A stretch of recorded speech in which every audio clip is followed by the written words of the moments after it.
Hey guys, it's me. This will be part 2 of my how to scream video. Um, if you guys saw the first one, then you'll remember that I showed you how to, do your angry sigh exercises. You remember? I showed you. I told you, drink water. I showed you basically how to breathe from your diaphragm. All the basic stuff. And whatever. This time I'll be showing you a little bit about how to push a little bit harder, how to get how to find your vocal range. I'll be showing you a couple of different ways to position your throat and your tongue to, get your different sounds. I'll show you what, does work. I'll show you what doesn't work. I'll basically show you, uh, you know, just all the different things that you can do with your mouth and your tongue to get the different kind of sounds that you want. Because positioning really is very, very important. I have, a special guest with me today. My buddy Blaine, if you know him on YouTube as Sirgaugesalot, he's been screaming for a lot longer than I have, and he and I have two very different vocal styles. I'm more highs, he's more lows, and yeah. Alright. Well, like he said, my channel is Sirgaugesalot. I know the word gauges isn't really technically correct, but whatever. Anyway, he's going to be teaching you what he told you, and I am going to come in and I will tell you what I agree with him and the things that I do that are differently than what he does, because like he said, our voices are completely different. He is more of a Black Dahlia Murder influence. I'm more of a Whitechapel influence. I learned how to scream from Phil. I just took that band in general and I've been practicing with them, so that's why I grew into the lows. And I never even attempted my highs over a year into my screaming, so I've been doing my lows a lot longer than I have my highs. But I will tell you what I do personally, because what I do is no certain technique or, perfect like everybody else does. It is no set deal. It's what I do like he does for himself. He does what he does for his screams, and I have my own way of screaming as well. So I'll let this man take over. Okay, so the first thing that you want to do is get your throat warmed up. Drink water. Try your best to stay away from cold water, because too much cold water puts your throat in what's called vocal shock, where I'm not really sure how to explain what it does. It just doesn't work. So what you want to do, drink water, do your angry sigh exercises, basically. Once you're comfortable with, how that's supposed to feel, like I said before, it's a natural distortion. It's not supposed to hurt. You're just supposed to be able to do it. It's supposed to feel very smooth and come from right here, right in the back of your throat. And, what you want to do is, once you learn how to, push a little bit harder, you remember I showed you, kind of hunch over and flex your stomach. That way it tenses up your diaphragm, you remember? Well, what you want to do is you want to do that and open your mouth a little bit more. Try and experiment with, different shapes of your mouth, different, how wide it's open and whatever. Because how your mouth is shaped drastically affects how your scream sounds. So what you want to do is just start off with just a normal, like, and then open your mouth a little bit more. And a little bit more. And a little bit more. If you could hear it, it started to go a little bit higher as my mouth got a little bit wider. It's the same concept whenever you close your mouth more. If you make like an O shape with your mouth, it goes from to ooh. And let's see. I'll be explaining my highs basically. Basically what I do is I don't pull my tongue to the back of my throat or anything. I let my tongue basically rest right behind my teeth, like like I would naturally. Like if I was just watching TV and I'm not really paying attention to how my mouth is, then my tongue is just right behind my teeth, just And what I do, what I started to do was, my highs don't require me to clench up my throat or anything. My highs just come out very, very smoothly and very, very naturally. So what I did to help myself kind of get that smoother tone and get to where my throat wouldn't hurt after a while is is whenever I start my high, I'd stick out my tongue, kind of like you're a dog and you're lapping at a bowl of water, like this, just to kind of get that airflow going and kind of open up your throat just a little bit more. Because once you do that, once your tongue helps open up your throat, it's going to stay open as long as you breathe. As long as you keep pushing, it's going to stay open. So what you do is you start off with yeah, yeah, yeah. It sounds weird. I know it does. It sounds weird and it looks weird, but it helps. It helps a whole lot. Um, it helps get your throat used to a bit more extreme distortion, and it gets your throat used to opening up whenever you push your tongue out, basically.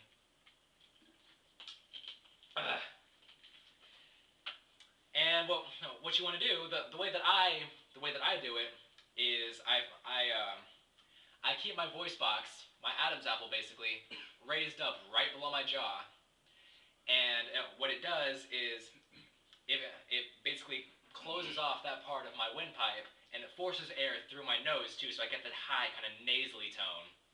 Um, there's really no way I can explain to you how to keep your voice box up, but basically what you can do to show yourself how it works is if you put your finger on your Adam's apple and push your tongue down the back of your throat, you'll feel your Adam's apple move up and down. Most people can do that, just by themselves. Um, so what I do is I keep it up and just keep pushing harder and harder. Just and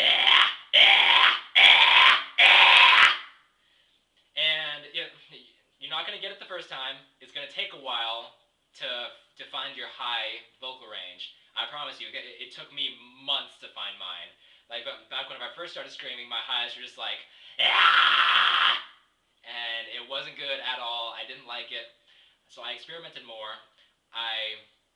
What I do to also help keep my throat open is whenever I do my highs, I take my lower jaw and I push it out. Like how a bulldog looks. Its lower jaw is just naturally pushed out a little bit further than its upper jaw. That's what I do. It helps to open up right here. So it goes from just to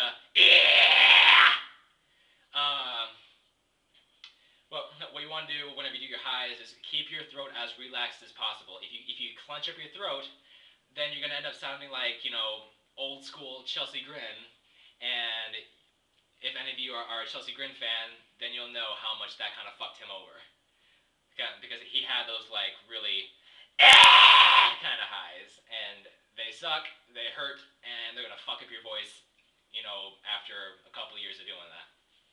Well, what you want to do is keep your screams as natural feeling as possible. If they feel natural to you, then you'll be able to do them for years and years and years. Jeez, I kind of got off track, didn't I? Just a little bit. So yeah, keep your voice box up. Keep pushing. Keep on trying to get higher and higher. It's gonna take a long time. Don't try and go as high as you can the very first day because you're gonna end up with a sore throat the next day. So just keep going.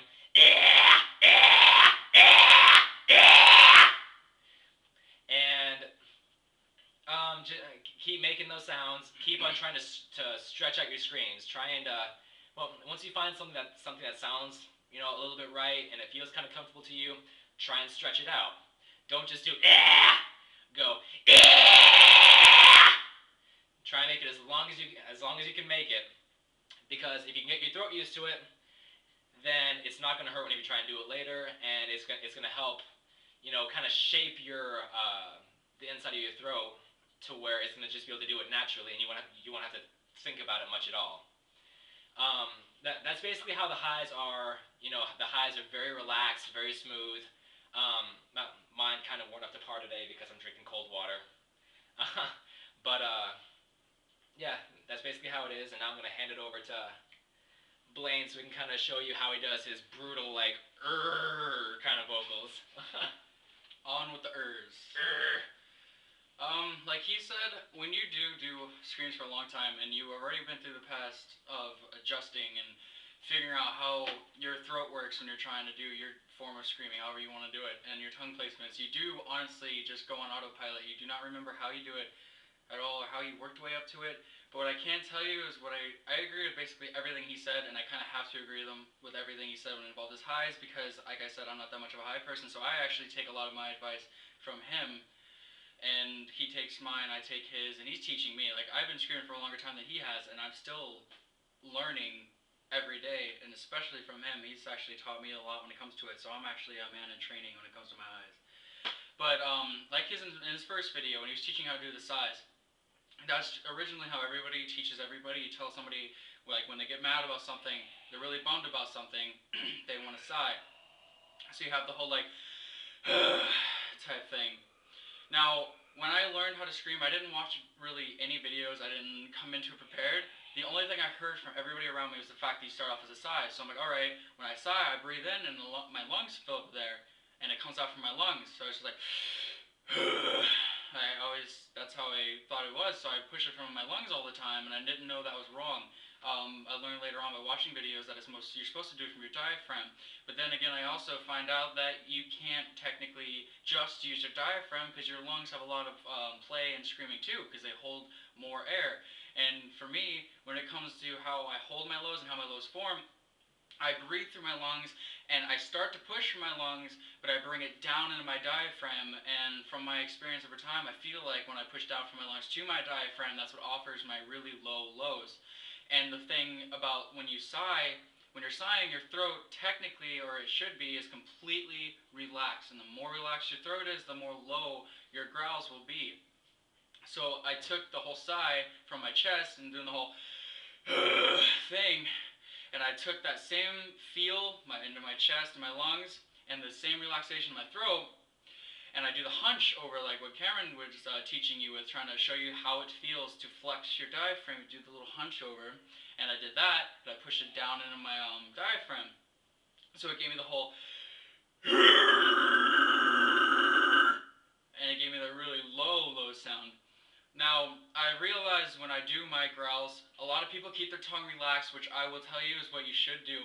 But with me, I have a tendency, since I learned it this way, I have a tendency to take my tongue, the tip of my tongue, and I kind of push it up towards the tip of the roof of my mouth. And you have to keep your mouth in an O shape. If you open up your mouth, you get the sound. So it's more like a mid-yell type thing. You have to have like a $50 size or a little bit bigger of a circle, the shape of your mouth. And like I said, I put the tip of my tongue through my mouth, and that's how I get the. And I start with my chest and I push down. If you can, like I started to learn, watch other videos to learn how to breathe from your diaphragm, push out of your diaphragm. I have been screaming for about 4 years now, and I still push from my lungs a lot, and I am just now from this past few months trying to learn how to just solely do it from my diaphragm. So I'm practicing keeping my chest relaxed and just breathing through my gut, and it will burn if you're not used to it because you've never worked out your diaphragm. It really does burn. But I'm trying to teach myself to breathe through diaphragm and let it out through a growl. And it's taken me a while to learn how to just do that by just without even thinking, but I'm working on it. If you want to do a gurgle, instead of relaxing your tongue down for a basic death growl like I've been doing, and instead of touching the roof of your mouth with the tip of your tongue like I always do with my death growls, you want to take the tip of your tongue, if you already know how to growl, this is only for those who know how, you take the tip of your tongue and you push it up, like say this is my tongue, and you push the tip of your tongue up against the back of the top row of your teeth. And you can't do that.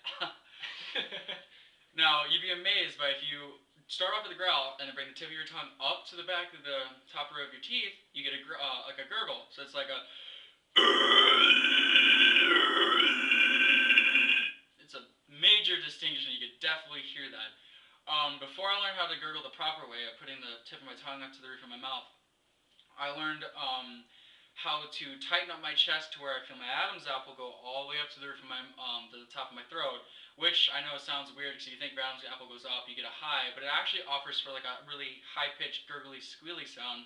But I usually just rested my tongue and tightened in my cheeks, and my cheeks would usually move with the airflow, and it offered a gurgle. So it's like a cheap version. It's like a. The first one was out the tip of my tongue, and the second one was. So there is a little distinction in there too. But I'm not going to go into the rest of that. Actually, I'll make my own personal video from that. But listen to what Cameron's telling you. Everything he is telling you is right. And if you want to learn how he learned how to scream, I highly advise it because his screams are really good. And if you want to do his highs, which I think you should, follow his instructions. Do what he's doing. If it's his way, it's his way. Make it his way. Just do it anyways. And I'll make my own personal low, but that is my word in it. Okay, so just a basic recap. Keep yourself relaxed. Don't stress yourself. I mean, screaming is not going to come to you overnight. It's a very, very long learning process. It took him a long time to do A good it. solid year, if that, before you even start sounding good. Yeah, yeah. It took me, almost 2 years to be able to sound the way I do now. I just indulged in some warm water, so my highs are like, they're better now. But, but yeah, keep yourself relaxed. Make sure you watch the positioning of your Adam's apple. Make sure, curl your tongue. Stick your tongue out. Do whatever you can to experiment. Different positions have different sounds. Like he was saying, pushing, your tongue to the roof of your mouth gets that gurgle sound. Sticking my tongue out opens my throat, so I get a really smooth high. Yeah, everybody's different. I'm not saying that my way is going to work for you, and he's not saying that his way is going to work for you. But it does work for a lot of people. Hopefully, it does work for you. But as I said in my last video, you have to find your own way. You have to experiment. You have to play around a lot. It is going to hurt for a while. Experimenting with all the different throat positioning and whatever. It is going to hurt. That's something all these other YouTube tutorials don't tell you. It does hurt at first. You might even bleed. Because you not knowing what you're doing, you might bleed. I didn't, but I felt like I was coming close to it. But the only way you learn is through all that pain. And everybody tells you it's not supposed to hurt. You're doing it wrong. That is true. But how in the world are we supposed to know that just starting into it? It's going to hurt. And it will hurt for a couple of months. So. Yeah, but that's about it. Hopefully, this video, my last video, has been able to help you. Like he said, if you're interested in doing like the really gnarly, like brutal lows and whatever, he'll make his own video on how to do that. But yeah, that's about all there is to it. Thanks for watching. Make sure you subscribe. Bye. Jesus!